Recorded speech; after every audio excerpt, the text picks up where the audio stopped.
Здравейте хора, аз съм БГ и сега ще ви покажа как се стартирате абсолютно функциониращ град в City Skylines.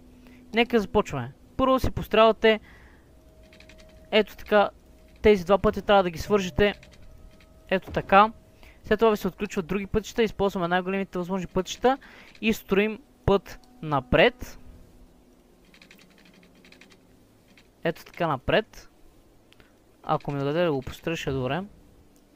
След това построявате един път на страни и на другата страна.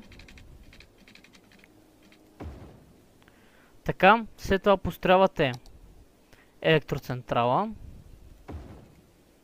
След това построявате водоснабдяване, което трябва да е най-горната част на реката, а пък от запаващите води трябва да ви е най-долу на реката, за да не може водите, които идват към града, да са ви замърсени. След това ги свързваме с ток. Ето така. Ги свързваме с ток. И сега, също така трябва да направим да са свързани, ето така, момент, да ги свържете с водопровод. Трябва да са свързани с водопровод.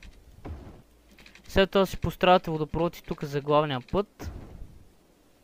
След което продължаваме главния път до тук. Правим си разклонение на главния път.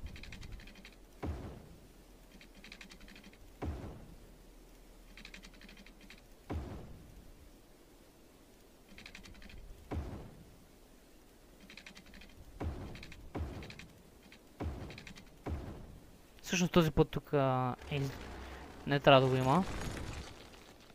Така. Така. И след като сте готови с пътя, може да спрете го строите. И да си направите водоснабдяване за всички пътища. Водоснабдяването трябва да ви минава през пътищата, за да може хората да строят по-лесно. Ето така. И сега си правите зоните, които искате да имате. Аз искам да имам магазинчета, които да започват от тук и да преминават ето така. Не точно така, но ето така. Да, ето това имах предвид. Искам да имам жилищни зони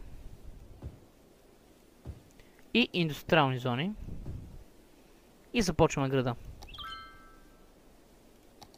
Това е всичко, което ви трябва.